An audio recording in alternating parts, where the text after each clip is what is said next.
Welcome, thank you for watching the video. Today we're going to be looking at how to set up a yurt, a unique design that is mobile and allows it to be disassembled and relocated and put back together without being destroyed. And we're just going to go step by step, start to finish through this project of how this yurt gets set up, and a particular focus on the platform and how to design an insulated platform that can be disassembled and relocated. The first step in this platform is what it's going to rest on. So this is the substructure. It's made out of pressure-treated lumber, those 18-inch circular pre-made concrete pillars, and then they have adjustable brackets going up that capture the 4x6. And those adjustable brackets are great because I'm using a laser level, which is casting a 360-degree laser line that I can measure down to and get those concrete pillars within about an inch of being all perfectly level. And then I can take that bracket and adjust it so I can bring it up and down to do that fine tuning later. So the laser level gets me most of the way there. The brackets and the laser level are going to get me all the way there in the end. So basically they're 4x6 beams, and then there's blocks that are also 4x6. Essentially for the 16-foot yurt, it's 4-foot spacing between the beams and about 4-foot spacing between the blocking too. And this is more than enough structural support, especially because what I'm putting on top of it is framed 2x10 lumber, which is plenty strong. I actually think it's 2x8 lumber, so plenty of structural integrity, probably a bit overbuilt. On each of those blocks there's a bracket that is holding it in there with structural screws and a structural bracket. This was a pretty inexpensive way to do it. You can spend a lot of money on hardware, but those 90-degree brackets are about $1.50 each, and then the screws. So it's spendy, but it's a cheaper way to do it. And we worked into the night. We were busting it out here all in one day. So this is not a big deal, especially with the laser level. Makes it a whole lot easier to get it right. Now the outdoor work is done, we're heading inside, which is great because it's November and it's raining like crazy. So we're going to be framing this up with 2x8 lumber, but we're starting actually to get the layout right with a piece of plywood, 2 pieces of plywood side by side. And plywood is 4x8, so 2 pieces are 8x8, big square.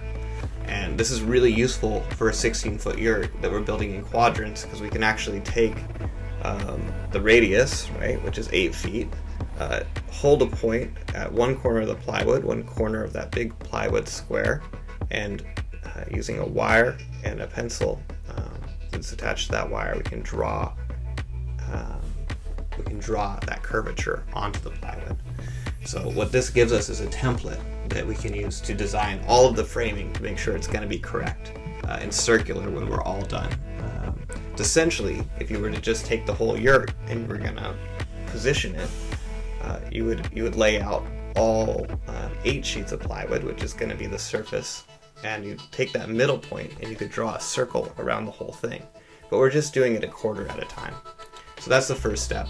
And then the framing is just this design that's drawn up in the pencil there, that you can see. And basically what we did is we built it once and then we measured everything to get a close measurement, and then just dialed it in. It was kind of complicated for that framing that is past the big triangle, all those little boards that are sticking out like that, because they have each one has its own angle. So I had to figure out what that angle was because it changes as it goes around the curve, to a 90 out at the point, and then a really steep angle in close.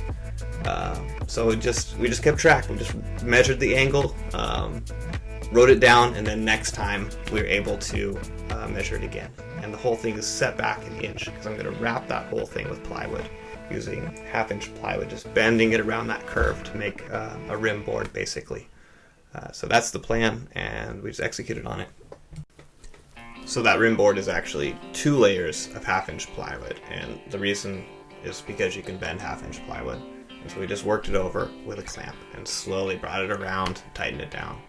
Then insulation, yep, just regular fiberglass insulation filled in the gaps,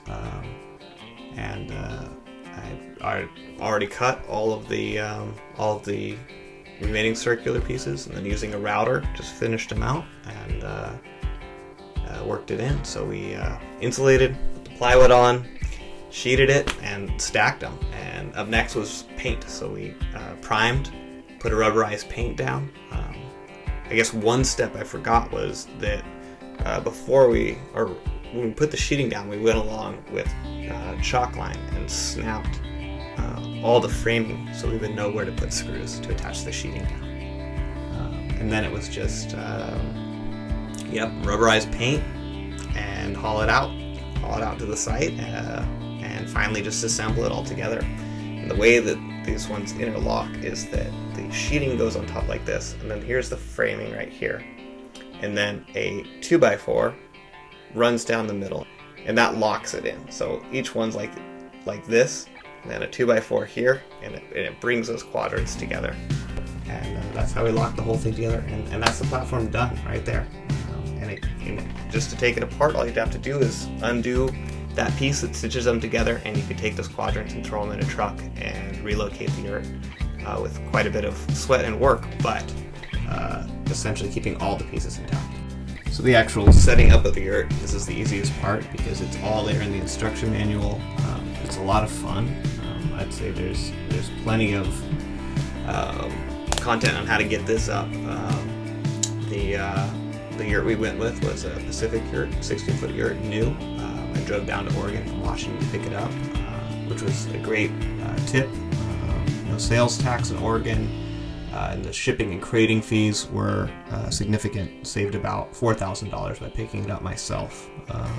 So I'd highly recommend considering that. I'm really happy with the yurt. We got the premium fabric. We got the windows just the way we wanted them. Opening dome roof. And the package to connect a wood stove, which is not done yet, but will be done before winter. So that's kind of the yurt selection. As far as putting it up there, the instructions are great.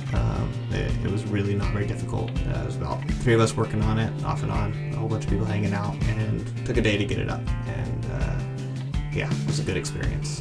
It's just like a big Lego, so can't go wrong there. And the final step I've taken with it was just installing a floor.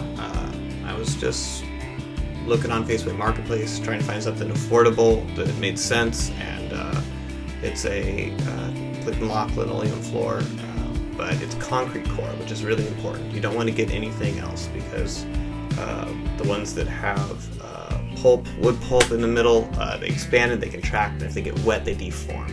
So this one is really great because it's concrete core. If it gets wet, you can even submerge it. It doesn't change shape, and it also doesn't expand and contract with heat.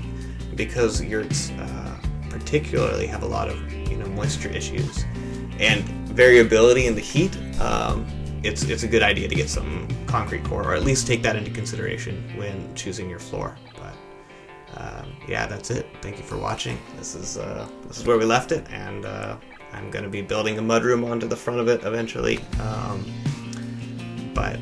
And put it in the wood stove. But it's been a joy just to have it as it is. It's been a big expansion to our home, guest room, professional space.